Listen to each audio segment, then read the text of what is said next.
Em nome do Pai, do Filho e do Espírito Santo. Vinde, Espírito Santo, enchei os corações dos vossos fiéis e acendei neles o fogo do vosso amor. Enviai o vosso Espírito e tudo será criado. Renovareis a face da terra. Oremos. Ó Deus, que instruísse os corações dos vossos fiéis, Espírito Santo, fazei que apreciemos retamente todas as coisas, segundo o mesmo Espírito, e gozemos sempre da sua consolação. Por Cristo, Senhor nosso. Amém. Peçamos a intercessão da bem-aventurada Virgem Maria, ela que soube se abrir à graça de Deus, para que ela interceda por nós, para que também nós tenhamos a oportunidade de nos abrirmos à graça de Deus. Ave Maria, cheia de graça, o Senhor é convosco. Bendita sois vós entre as mulheres, bendito é o fruto do vosso ventre, Jesus. Santa Maria, Mãe de Deus, rogai por nós, pecadores, agora e na hora de nossa morte. Amém. Em nome do Pai, do Filho e do Espírito Santo. Amém.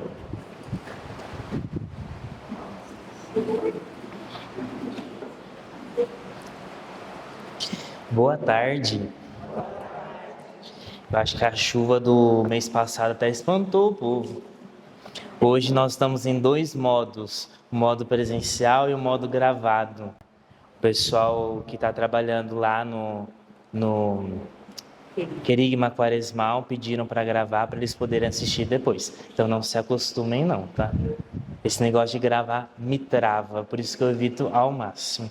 Mas vou fazer todo o meu esforço para fazer de conta que não tem uma câmera ali apontada para mim.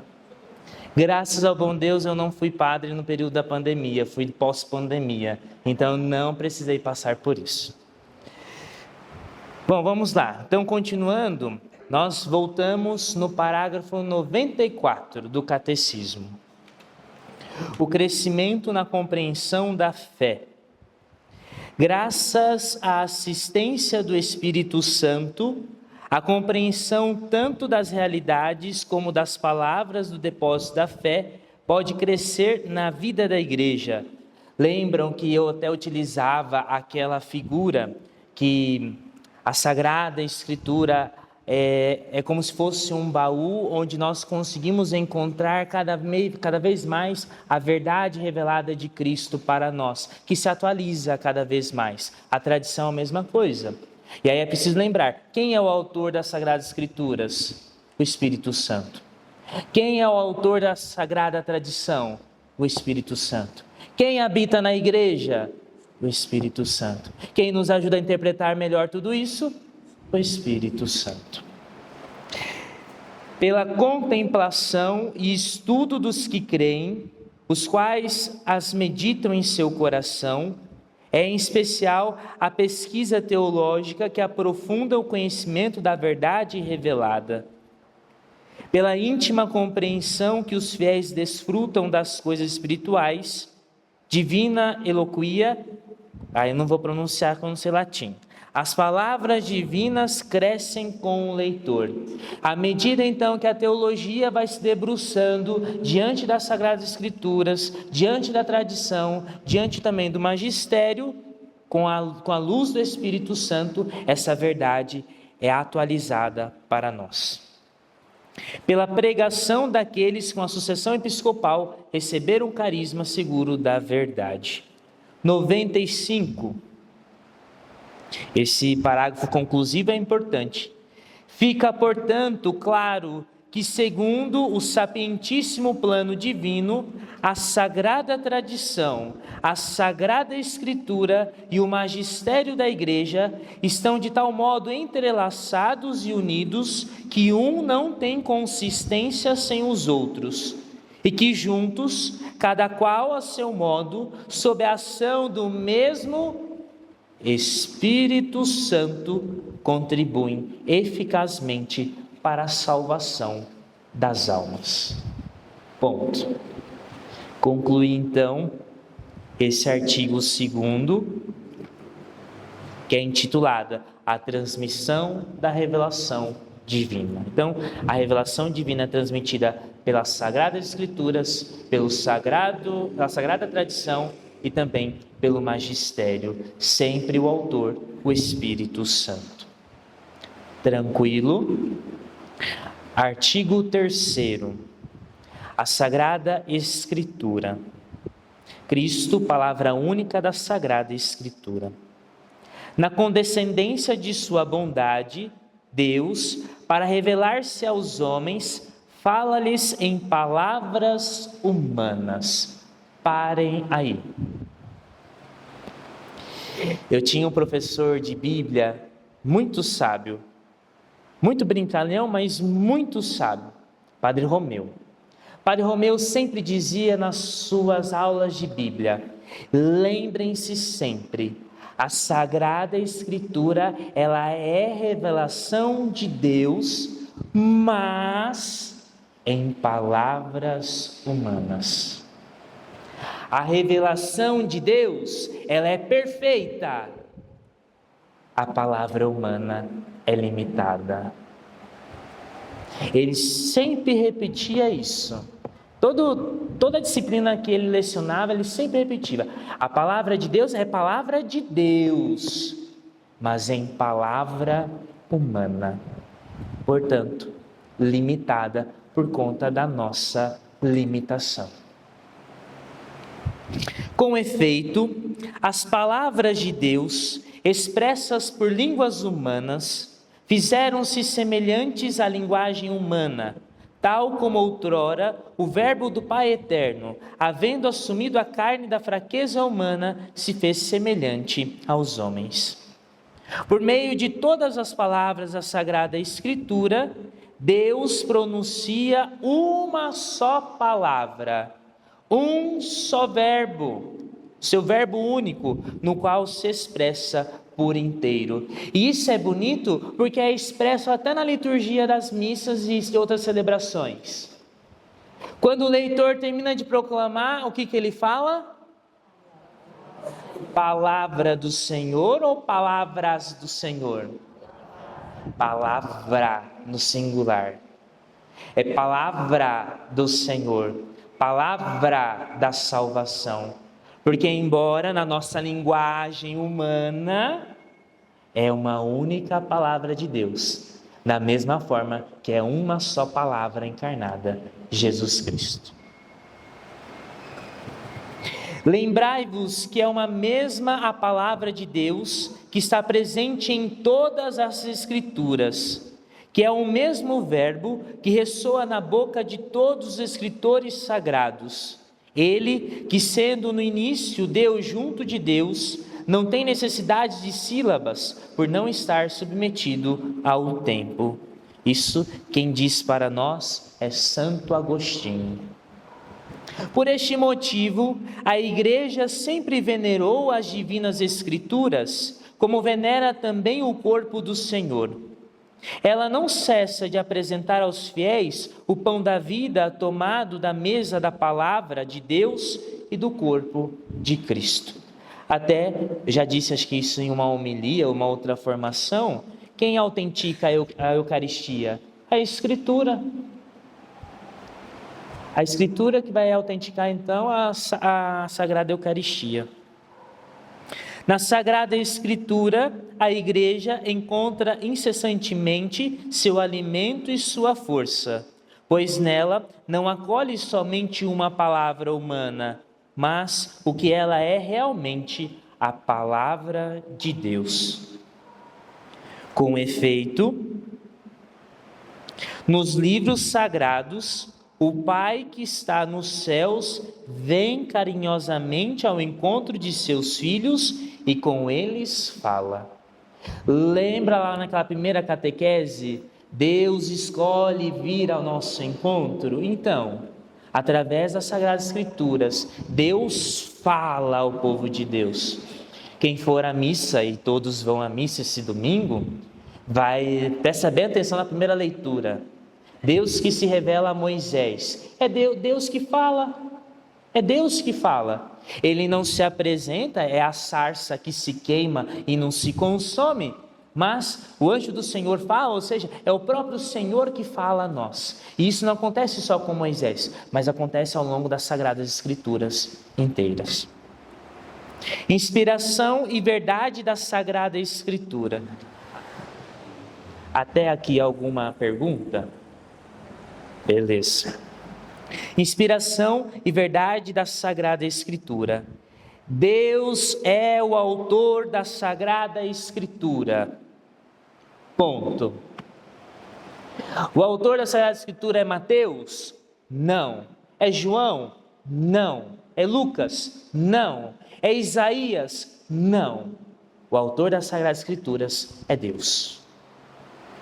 As coisas divinamente reveladas, que se encerram por escrito e se manifestam nas Sagradas Escritura, foram consignadas sob inspiração do Espírito Santo.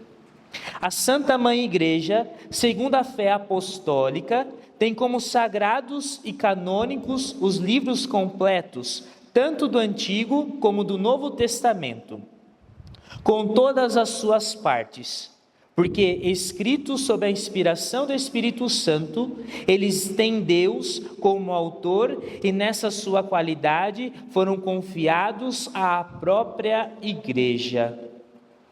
Deus inspirou, e este conceito é fundamental. Deus inspirou os homens, os autores humanos dos livros sagrados, que aí, a partir daí, transcrevem. Lembra que na outra vez eu falava a questão do Evangelho? O Evangelho inicialmente não foi escrito. Eu até pedia, purifiquem a ideia daquela série The Chosen, que parece Mateus e João escrevendo na hora. Não foi assim.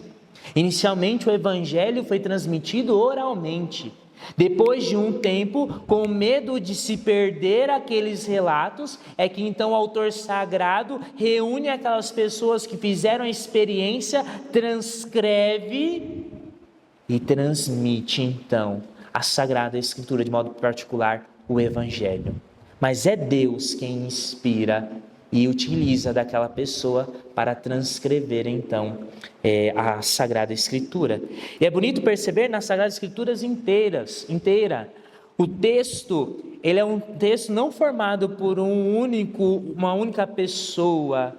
São vários homens ao longo da história que são inspirados por Deus e que faz compor toda a Sagrada Escritura.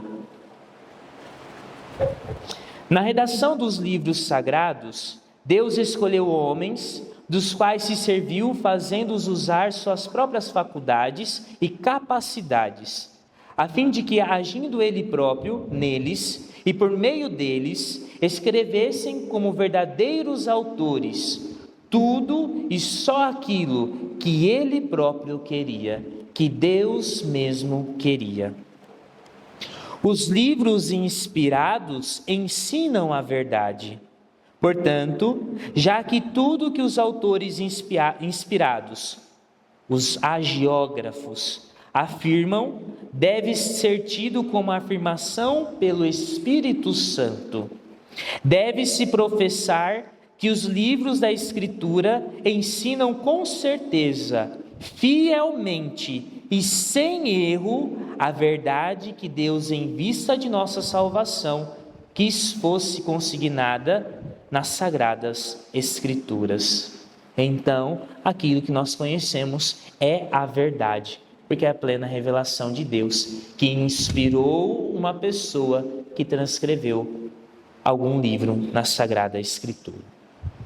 Todavia, a fé cristã não é uma religião do livro. Se um dia vocês ouvirem falar, o cristianismo é uma religião do livro, vocês podem falar assim, é mentira. E eu posso comprovar. Catecismo, parágrafo 108. Por quê? O cristianismo é a religião da palavra de Deus. Não de uma palavra escrita e muda, mas do verbo encarnado e vivo.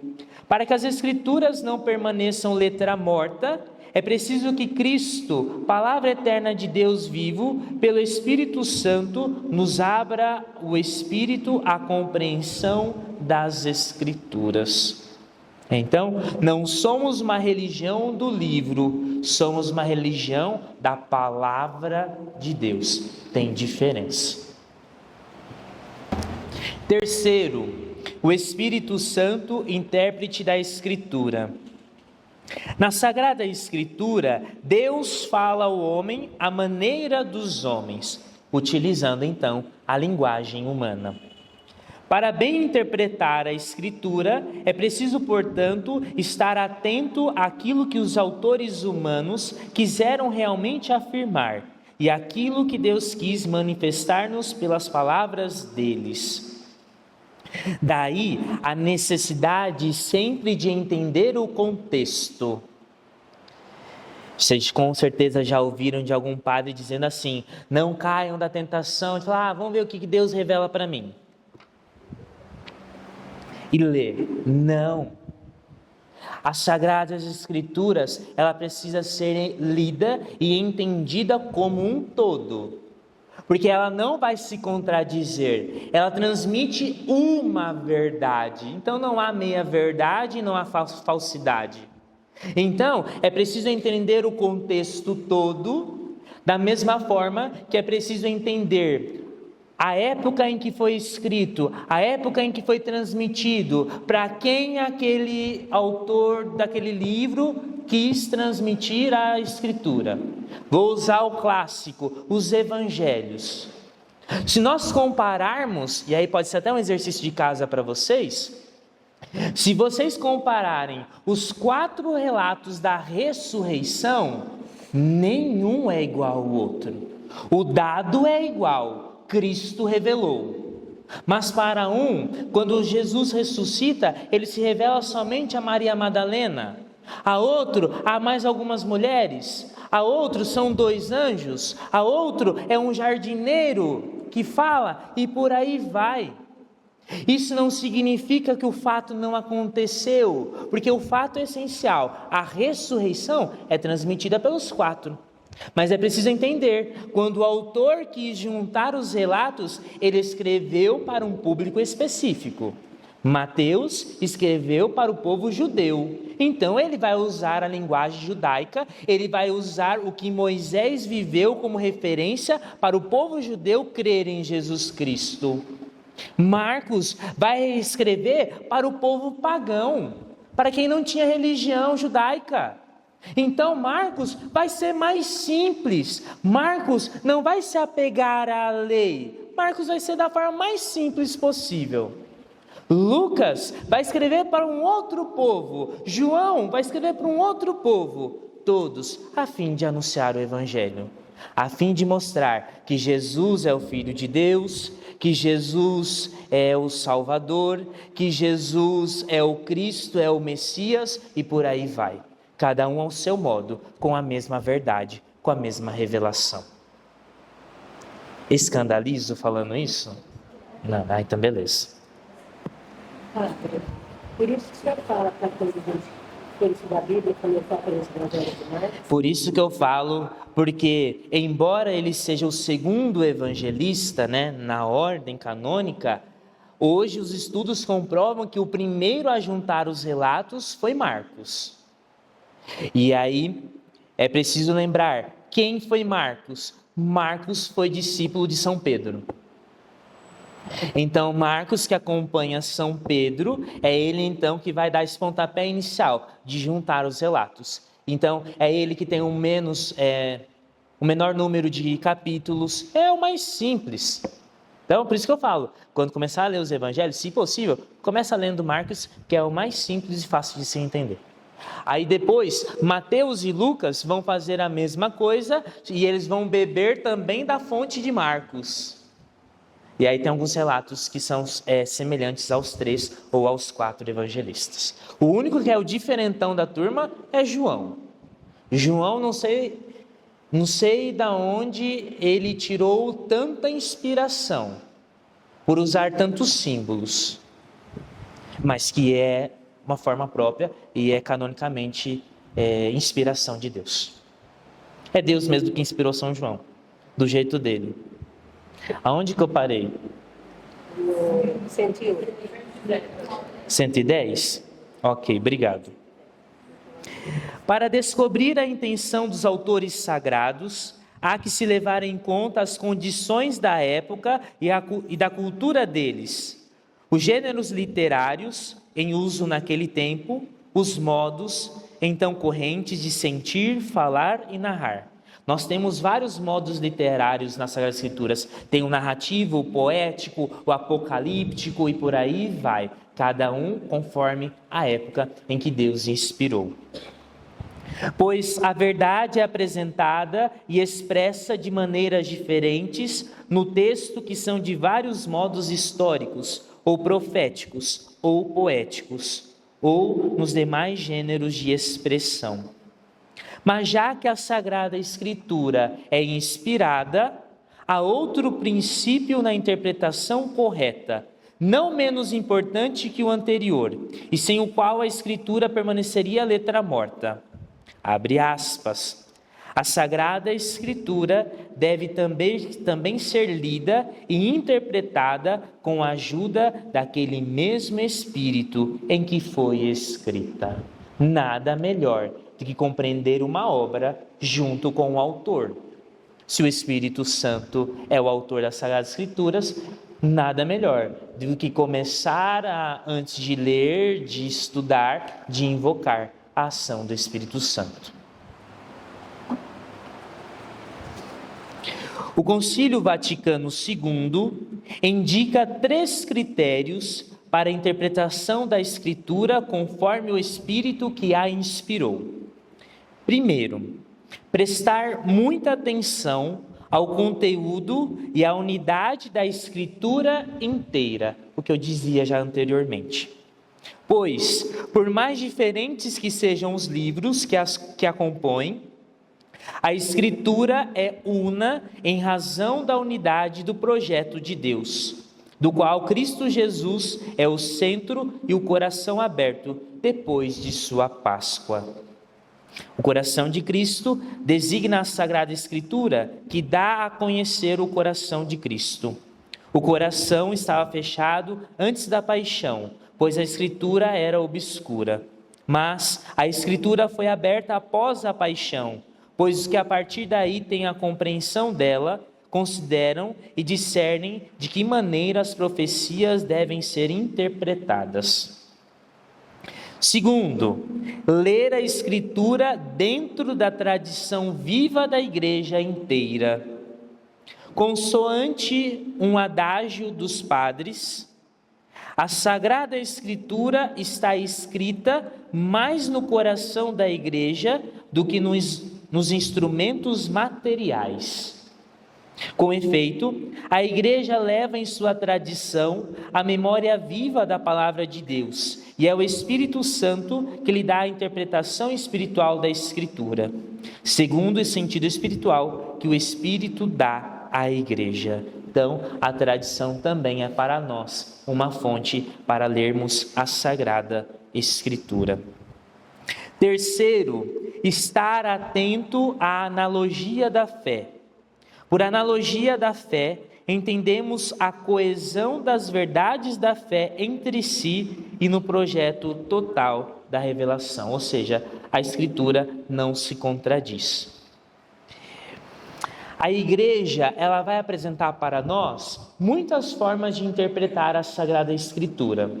Tem muitas formas de se interpretar as Sagradas Escrituras. A Igreja só não aprova um tipo de interpretação. A interpretação...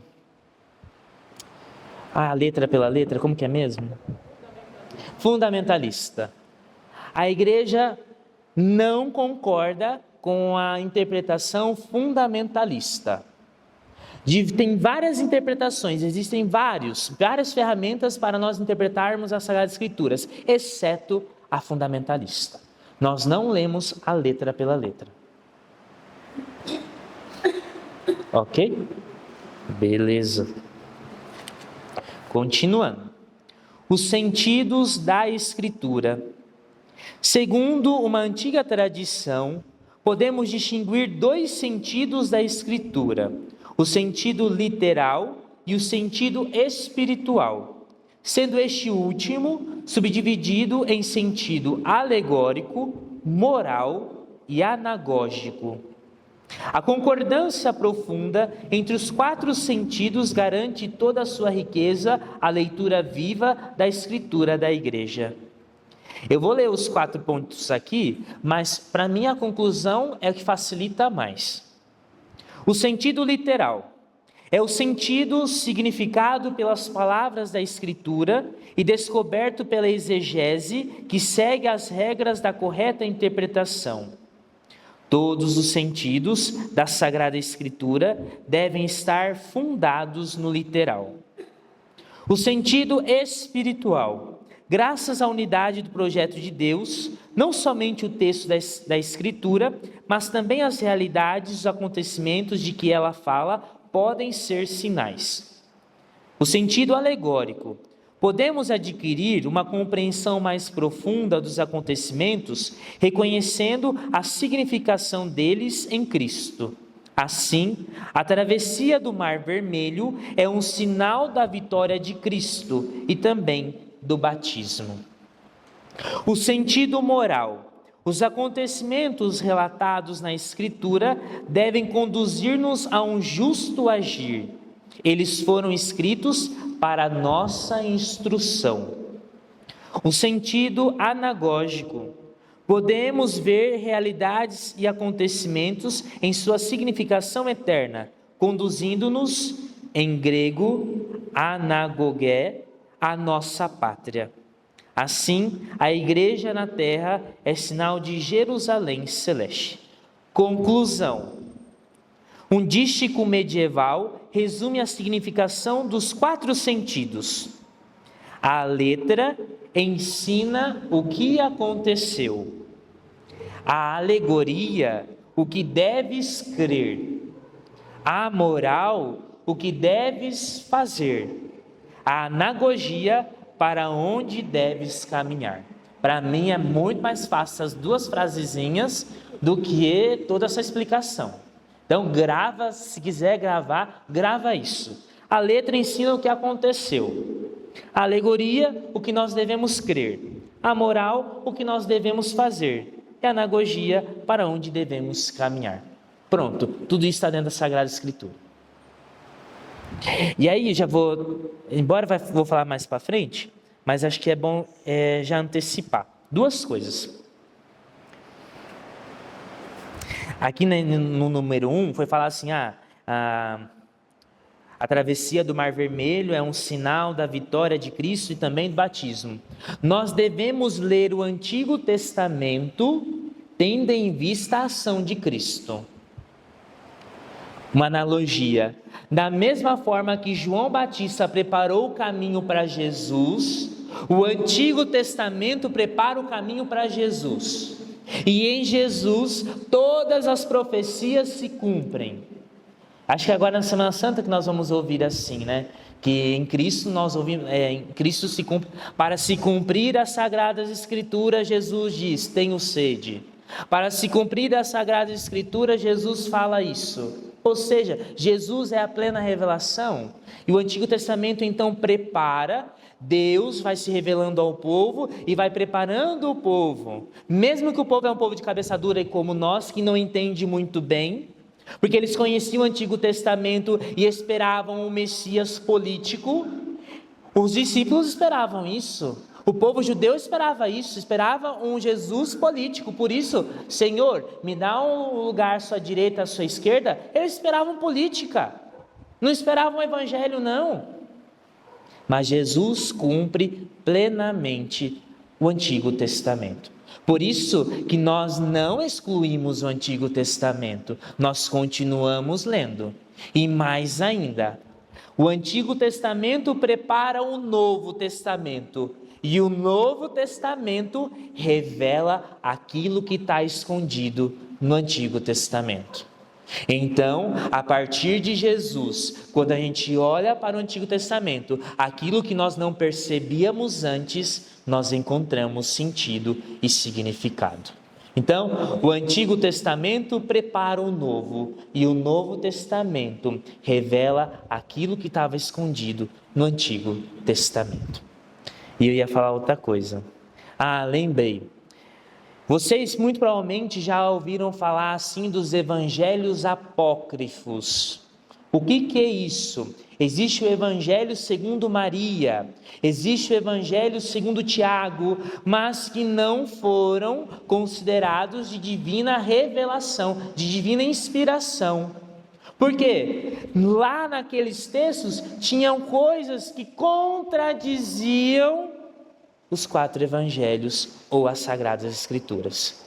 Então a igreja, olhando e estudando aqueles livros, olha, pode ser usado como uma base, dependendo, mas não pode ser considerado de divina inspiração, porque tem coisas que não se diz. Mas padre, então mesmo assim pode ser aproveitado alguma coisa de lá? Sim. O exemplo claro, São Joaquim Santana. Nos 4 evangelhos, na Sagrada Escritura inteira, não se fala dos pais de Maria e muito menos o nome deles. Mas, eu não vou lembrar agora, no apócrifo tal se fala, e a igreja se apodera disso e fala, São Joaquim e Santana foram os pais de Maria. Então, se vocês um dia ouvirem falar dos apócrifos, dos evangelhos apócrifos, saibam disso. Não é considerado de inspiração, mas pode ser alguma coisa ou outra, pode ser usada para a nossa tradição, para a nossa fé. Eu já vou dizer que existem outros livros, né? Foram escritos que não constam na Bíblia. Então, São os apócrifos. São esses livros apócrifos. ela validou o que está escrito. Isso mesmo. Num determinado momento, a igreja validou todos os livros das Sagradas Escrituras. E isso permaneceu até o século XV, quando houve a Reforma Protestante.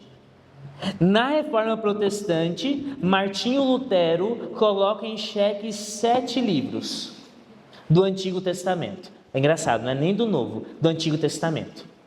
Martinho Lutero parte de uma leitura deutero-judaica. Para os judeus, o Antigo Testamento, os livros do Antigo Testamento precisam ser de língua hebraica e aramaica. Existem 7 livros no Antigo Testamento que têm a língua grega, então Martinho Lutero exclui. Uma parte dos judeus também fizeram isso, outra parte não. Mas a igreja, ao longo da história, então, vai reafirmar todos aqueles livros e falar, todos esses foram revelados.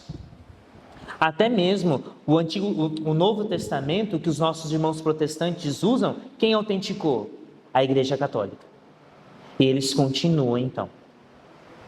Lembrando sempre, minha gente, até o século XV, tudo era cristianismo. Aí, a partir do século XV, que há a cisão e se divide entre católicos, apostólicos romanos e os protestantes. Tá bom? Mas agora, acho que agora vai falar mais especificamente, acho que no próximo item. Tranquilo por enquanto? É dever dos exegetas, quem são os exegetas? Aqueles que interpretam as Sagradas Escrituras. Os teólogos e todos são exegetas, aqueles que interpretam a Sagrada Escritura. É dever dos exegetas esforçar-se, dentro dessas diretrizes, por entender e expor com maior aprofundamento o sentido da Sagrada Escritura, a fim de que, por seu trabalho, como que preparatório, amadureça o julgamento da Igreja. Pois todas essas coisas que concernem a maneira de interpretar a Escritura estão sujeitas, em última instância, ao juízo da Igreja, que exerce o divino mistério e mandato do guardar e interpretar a palavra de Deus. Aí mais uma frasezinha aí.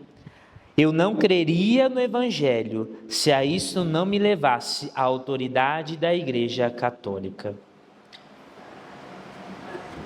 Santo Agostinho que fala isso. O cânon das Escrituras foi a tradição apostólica, então, a tradição dos apóstolos lá no início da igreja, que fez a igreja discernir que escritos deviam ser enumerados na lista dos livros sagrados. Essa lista completa é denominado cânon das Escrituras.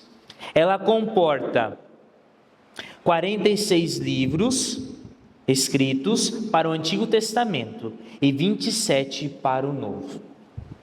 Então, 46 no Antigo e 27 no Novo, somando 73. A Bíblia Católica tem que ter 73 livros.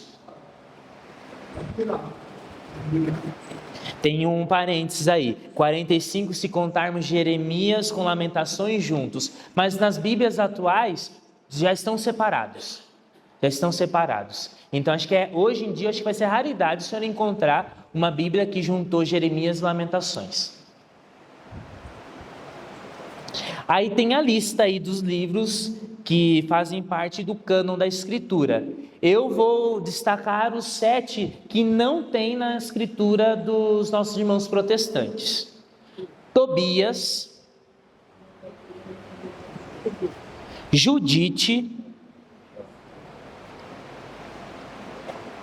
os 2 livros de Macabeus, Sabedoria, Eclesiástico. Oi? Perderam a sabedoria. E Baruque. E aí então, de novo, esses livros nossos irmãos protestantes não consideram divinamente inspirados, porque eles foram escritos em grego. Por isso que eles não consideram. Então, você tem uma Bíblia lá em casa, quer saber se ela é origem católica ou protestante? Verifica se ela tem esses livros. Se ela tiver, ela é católica. Se ela não tiver, ela é de origem protestante. Esse período cultural podia falar hebraico e aramaico. Isso mesmo. Desculpa, Toninho. Isso, Martinho Lutero. Foi a partir de Martinho Lutero que... Exato. Uma das coisas, Toninho, é uma das. Nós temos que entender que Martinho Lutero, lá no século XV, ele faz grandes críticas à igreja. Então, não é só a questão da Sagrada Escritura, o descontentamento dele, são outras coisas também. Então, acho que se fosse só a questão dos livros, seria mais fácil de voltar à unidade. O Antigo Testamento, 121. O Antigo Testamento é uma parte indispensável da Sagrada Escritura. Seus livros são divinamente inspirados e conservam um valor permanente, pois a antiga aliança nunca foi revogada. Com efeito, a economia do Antigo Testamento estava ordenada principalmente para preparar a vinda de Cristo, Redentor de todos, aquilo que eu disse já anteriormente. Embora contenham também coisas imperfeitas e transitórias. Os livros do Antigo Testamento dão testemunho de toda a divina pedagogia do amor salvífico de Deus. Neles encontram-se sublimes ensinamentos acerca de Deus e uma salutar sabedoria concernente à vida do homem, bem como admiráveis tesouros de preces. Nestes livros, enfim, está latente o mistério de nossa salvação. Os cristãos veneram o Antigo Testamento como verdadeira palavra de Deus. A Igreja sempre rechaçou vigorosamente a ideia de rejeitar o Antigo Testamento sob o pretexto de que o Novo teria feito caducar, que é uma heresia, marcionismo. E aí, isso fica mais claro ainda quando a gente vai lá para o episódio de Emaús. As equipes de Nossa Senhora vão ficar felizes agora. Quando nós vamos para o episódio de Emaús, isso fica muito claro que nós não devemos descartar o Antigo Testamento. Os discípulos que estão cegos, eles caminham com Jesus e Jesus vai explicando o quê? O Antigo Testamento. Então, olha, isso já estava escrito, isso já foi dito, era preciso que isso acontecesse. É também importante voltar aos Atos dos Apóstolos. Desde o início da igreja, a celebração eucarística não acontece em uma mesa. Os cristãos se reuniam no dia do Senhor, partilhavam da palavra, rezavam e partiam o pão. Não só partiam o pão, mas eles partilhavam as Sagradas Escrituras, a palavra e depois partiam o pão. Por isso que, sabiamente, a igreja, tirando o período pascal, a igreja sempre utiliza como primeira leitura o Antigo Testamento e a segunda leitura o Novo Testamento. Só no período da Páscoa que nós acompanhamos então os Atos dos Apóstolos como primeira leitura e uma outra carta católica como segunda leitura. O Novo Testamento.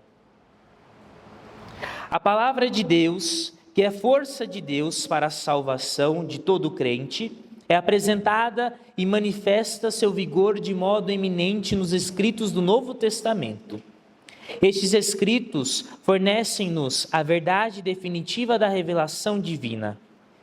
O objeto central do Novo Testamento é Jesus Cristo, o Filho de Deus encarnado, seus atos, ensinamentos, paixão e glorificação, assim como os inícios de sua igreja sob a ação do Espírito Santo. Pronto, o objetivo do Novo Testamento é esse aqui.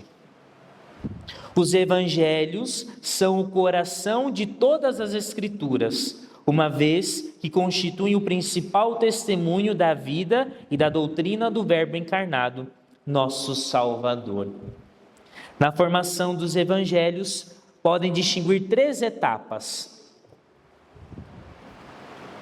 a vida e o ensinamento de Jesus. A igreja defende firmemente que os 4 evangelhos, cuja historicidade afirma sem hesitação, transmitem fielmente aquilo que Jesus, Filho de Deus, ao viver entre os homens, realmente fez e ensinou para a eterna salvação deles, até o dia em que foi elevado. Segundo, a tradição oral. O que o Senhor dissera e fizera, os apóstolos, após a ascensão do Senhor, transmitiram aos ouvintes com aquela compreensão mais plena de que gozavam, instruídos que foram pelos gloriosos acontecimentos de Cristo e esclarecidos pela luz do Espírito de verdade.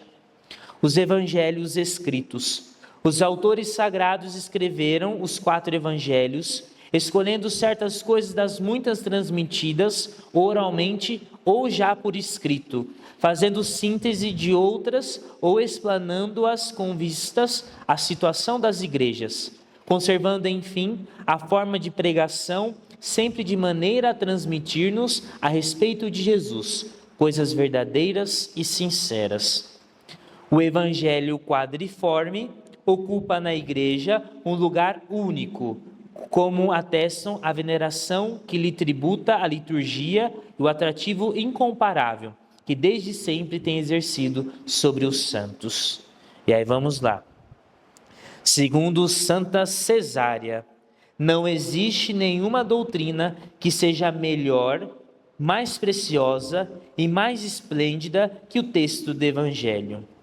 Vede e retende o que nosso Senhor e Mestre Cristo ensinou com suas palavras e a realizou com os seus atos. De modo particular. Ai, padre, estou lendo a obra completa de Santa Teresa de Ávila. Você pode ler, mas lá não é o fundamento da tua fé. Às vezes a gente até corre o risco de ler tanta coisa da vida dos santos, Mas os santos viveram em função de quem? De Jesus Cristo. Às vezes a gente tem lê um monte de obra de santo, mas a gente mal sabe a vida de Jesus. Não há nada que substitua o Evangelho. Pode ler os dois? Não pode, deve. Você deve ler o Evangelho e deve ler a vida dos santos. Mas não caia na tentação de só ler a vida dos santos. Santa Teresinha do Menino Jesus diz: é acima de tudo o Evangelho que me ocupa durante as minhas orações. Nele encontro tudo o que é necessário para a minha pobre alma. Descubro nele sempre novas luzes, sentidos escondidos e misteriosos. A mulher é santa e é doutora da igreja, então é gente importante. Escuta o que ela diz. A unidade entre o Antigo e o Novo Testamento. A igreja, já nos tempos apostólicos e depois constantemente em sua tradição, iluminou a unidade do plano divino nos dois testamentos graças à tipologia. Esta discerne nas obras de Deus contidas na antiga aliança prefigurações daquilo que Deus realizou na plenitude dos tempos, na pessoa de seu Filho encarnado. Por isso, os cristãos leem o Antigo Testamento à luz de Cristo morto e ressuscitado. Esta leitura tipológica manifesta o conteúdo inesgotável do Antigo Testamento. Ela não deve levar a esquecer que este conserva o seu valor próprio de revelação, que o próprio nosso Senhor reafirmou. De resto, também o Novo Testamento exige ser lido à luz do Antigo.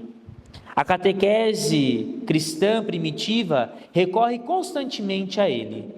Segundo o adágio antigo, o Novo Testamento está escondido no Antigo, ao passo que o Antigo é desvendado no Novo. Aquilo que eu dizia anteriormente. A tipologia exprime o dinamismo em direção ao cumprimento do plano divino, quando Deus será tudo em todos. Também a vocação dos patriarcas e o êxodo do Egito, por exemplo, não perdem seu valor próprio no plano de Deus, pelo fato de serem ao mesmo tempo etapas intermediárias deste plano. Já quase concluindo então, a Sagrada Escritura na vida da Igreja. É tão grande o poder e a eficácia encerrados na Palavra de Deus, que ela constitui sustentáculo e vigor para a Igreja e para seus filhos, firmeza da fé, alimento da alma, pura e perene fonte da vida espiritual. É preciso que o acesso à Sagrada Escritura seja amplamente aberto aos fiéis. Que o estudo das sagradas páginas seja, portanto, como que a alma da Sagrada Teologia. Da mesma palavra da Sagrada Escritura, também se nutre salutarmente e santamente floresce o ministério da palavra, a saber, a pregação pastoral, a catequese e toda a instrução cristã, na qual deve ocupar lugar de destaque a homilia litúrgica. A Igreja exorta com veemência e de modo peculiar todos os fiéis cristãos a que, pela frequente leitura das divinas Escrituras, aprendam a eminente ciência de Jesus Cristo. Com efeito, vai dizer São Jerônimo, ignorar as Escrituras é ignorar a Cristo. Pronto, direção espiritual, aquilo que eu insisti para vocês no segundo domingo da Quaresma. No primeiro domingo da Quaresma, leia as Sagradas Escrituras. É claro que aqui no Brasil nós temos um pequeno defeito, né? A gente só lembra da Bíblia no mês de setembro.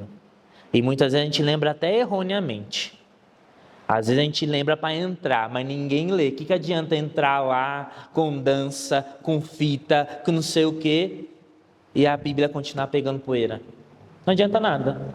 Não é uma entrada da Bíblia que vai fazer a gente mudar, mas é a forma como a gente vai falando com o povo e tentando convencê-los. Leia a Sagrada Escritura. Perguntas? Maravilha. Hoje eu vou terminar cedo. Hoje eu vou terminar cedo porque eu não continuei o preparo do restante. Tá bom? Não vou mentir. O mês que vem não tem. A próxima catequese é